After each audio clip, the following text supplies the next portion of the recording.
For some reason, I'm about to drive 500 laps around a track that isn't going to be on the new F1 game in just 2 weeks. The average French Grand Prix lasts for 53 laps, and I'm going to be driving just under 10 of these in a challenge that almost made me lose my mind. And to make this challenge that little bit harder, I'm going to be trying to get into the top 3% in the world on a controller on a track that definitely favours people that use a wheel. Right, so for my first lap, we're going to go through it pretty quickly, because apart from my second ever video on F1 23, I'd never driven around this track before. And let's be honest, driving with wet and intermediate tyres on a dry track against 0% AI isn't exactly going to help me much with trying to get into the top 3% in the world. But I think it's fair to say that I've improved a lot since then. But clearly I haven't made enough progress, because honestly, every single one of these 500 laps, I just struggled with this section of corners so much. And I think what you're about to see here sums up what I feel about these section of corners pretty well.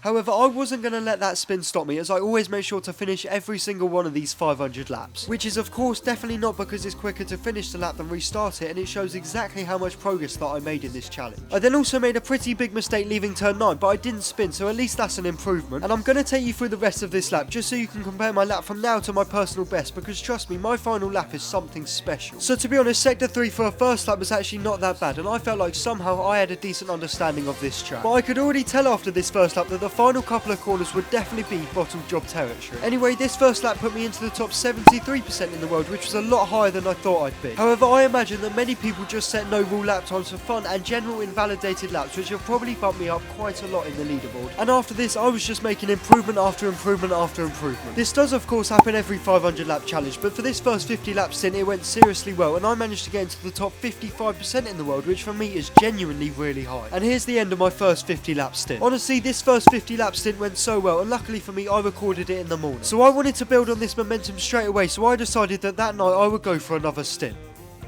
And to be honest, it took me a little bit of time to get up to speed, because I made my first improvement 11 laps in. However, that did not matter, because on this lap I took turn 1 so well. I mean, I literally don't think I could have cut it anymore. And if I didn't have a massive wobble on the exit of turn 2, I could have been comfortably over a second up. And throughout the rest of this lap, I just maintained this delta. I made a massive 5/10 gain, and I was buzzing that I was already making huge progress. And this lap put me into the top 48% in the world. I'm not going to lie to you lot, at this point I was starting to get a little bit excited at what this challenge could and eventually would become. And then 3 laps later, I was once again improving. Coming up to turn 8 and 9, I was already 2/10 up, but going through this section of corners, to be fair, my run was far from perfect. However, I did have a very good exit compared to my previous run, and I was now around 4.5 up. And to be honest, quite literally the exact same thing happened as the previous lap, where I maintained my gain, and this put me into the top 44% in the world. So it took me a while to get to my next improvement, but what I didn't show you on that last lap was that I had a horrible run through the final corner. And as you can now see here, even though I missed the apex by a mile out of the final corner, on the exit I gained just under 2/10, which put me into the top 41% in the world. And then 4 laps later, I once again made a little bit of progress. This time it was worth 0.3 of a second. This put me into the top 38% in the world, and honestly at this point I was just so happy with how I was driving. And this is my 100th lap of this challenge. I'll be honest with you lot, sometimes when I'm doing these 500 lap videos, I just dread the next stint, but at this point all I wanted to do was just keep driving around this track and improving.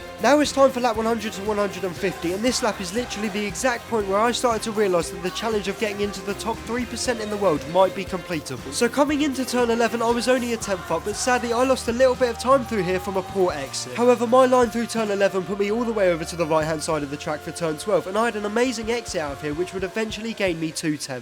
Now it's time for the final section of corners, and I knew that if I could nail it I would make huge progress, and luckily for me that's exactly what I did. Going through turn 14, I was just way closer to the apex, and then through the final corner I wasn't exactly on the apex, but I was closer than my previous personal best. And this lap ended up gaining me just under 0.6, which was huge. And this put me into the top 29% in the world, and I still had 47 laps of this stint left to go. But sadly, throughout the rest of this stint, I couldn't quite match the massive progress that I made in just that one lap. However, I did still make a couple of improvements that combined were just worth under 0.2 of a second. And here's the 150th lap of this challenge. In this stint, I made 12% worth of progress, so I was 23% away from the goal, but I still had 350 laps left to drive. And on lap 181 of this challenge, I was going to be getting closer to the 3% mark, and once again I was going to be making progress through turn 8 and 9. So I cut turn 8 really well, but lost a little bit of time. However, I did set myself up brilliantly on the exit and left that section of corners half a 10th up. But this is where the lap really starts to get interesting. So we're just going to cut back to one of my previous personal bests here, and as you can see, I was running along the blue paint. And I was doing this because I thought it would give me a better turn in for turn 10, and therefore I would gain a little bit of time. However, as you can see here, I was actually slowing down on the blue paint and therefore losing time. And now we'll cut back to the current lap, and I'll be honest with you, I didn't actually know why I'd gained so much time through this section of the track until I looked at the footage afterwards. However, I was so happy as I would not be making this mistake again, and I was just given a free 3/10. Right, so we're quickly going to go through the rest of this lap just so you can get an idea of how I was driving at this point. But sadly, I didn't gain any more time. However, I couldn't complain because this lap was far from perfect, especially the final couple of corners. Although I did know that this lap would be difficult to beat because I was starting to bottle the final corner more and more, and as you're about to see, everything didn't exactly go to plan. But at this point I couldn't complain, and here's my 200th lap of this challenge. However, here is where I could complain. So from lap 200 to 250, I didn't make a single improvement, and in the background is a compilation of me bottling chances at making progress. That's how many mistakes I was making. Honestly, at this point I was just so frustrated, so I decided not to drive for a couple of days, and I focused on editing last week's video. And this is because I wanted the final 250 laps of this challenge to be something special. And to be honest, this final lap literally is the perfect summary of this 50 lap stint. As you guys know, I love a no rules lap, so I usually finish a stint with one. Well, it turns out that at this point I couldn't even drive one of these, as I somehow managed to crash into a barrier on a track that has about 10 kilometers of runoff space. Anyway, we'll speed up to the end of the lap, and here is exactly the halfway point of this 500 lap challenge. So unsurprisingly, it took me a while to get up to speed after a couple of days off from driving, but on lap 276 of this challenge, I started off this first lap really well. I took the first couple of corners so much better than my previous personal best, and I instantly gained 4/10.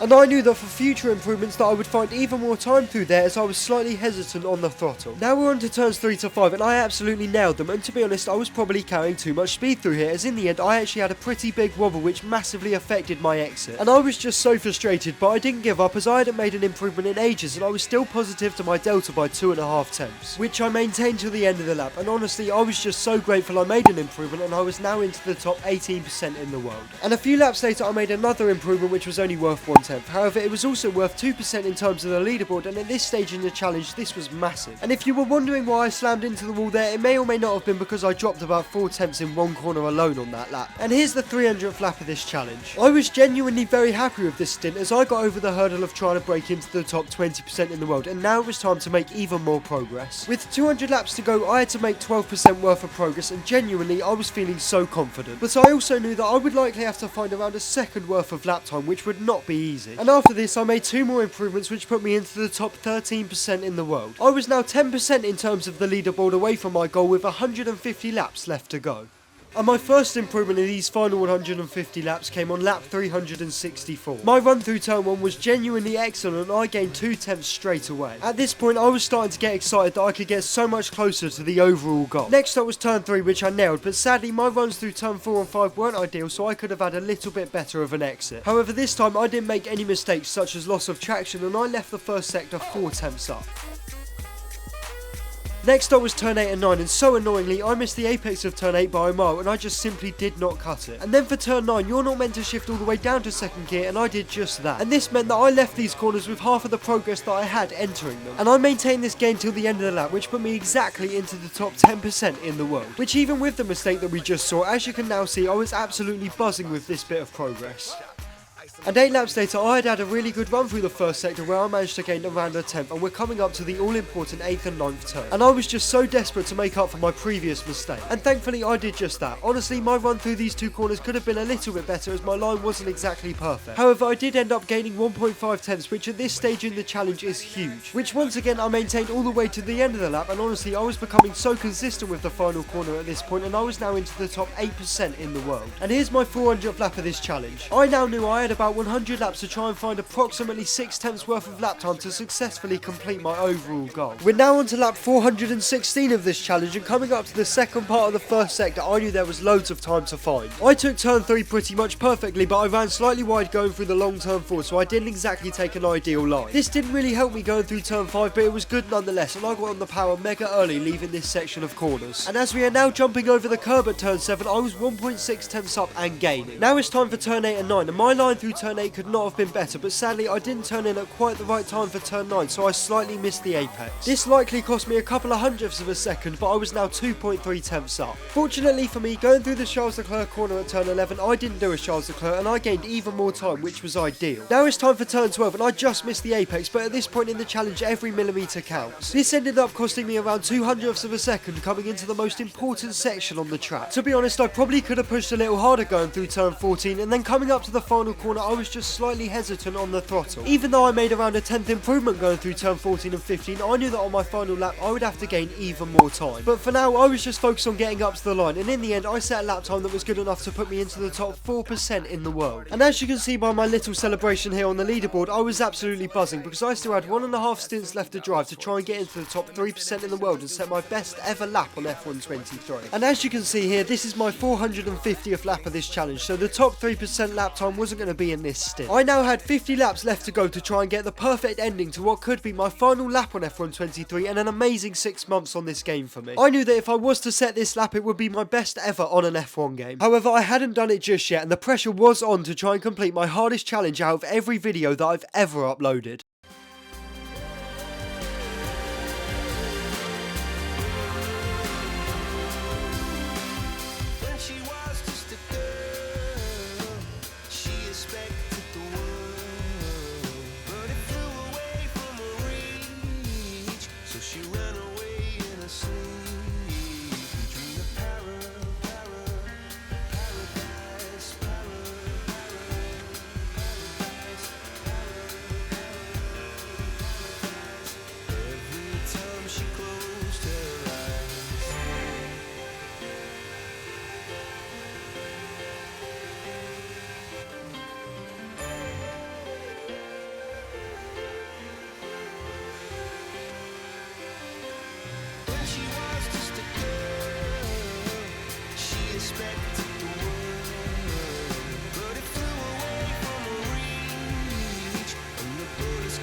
I had done it. With only 11 laps to go, I set my best ever lap time on F1 23, and when I crossed the line, I was so nervous to see if I got into the top 3% in the world. This is because, as you know, when you're playing, you don't actually have a graphic that just pops up on screen for you. And as you can see by my on-screen celebration here, I was absolutely delighted. Thank you all so much for watching this video, and please subscribe, because I'm absolutely desperate to hit 10k by the time F1 24 comes out. And at the time of this video releasing, I should only be around 1.75k away. And of course, here is the 500th lap of this challenge and my final lap on F1 23. Once again, thank you all so much for watching, and I cannot wait for the start of F1 24 because trust me, I'm going to be producing the best content on YouTube.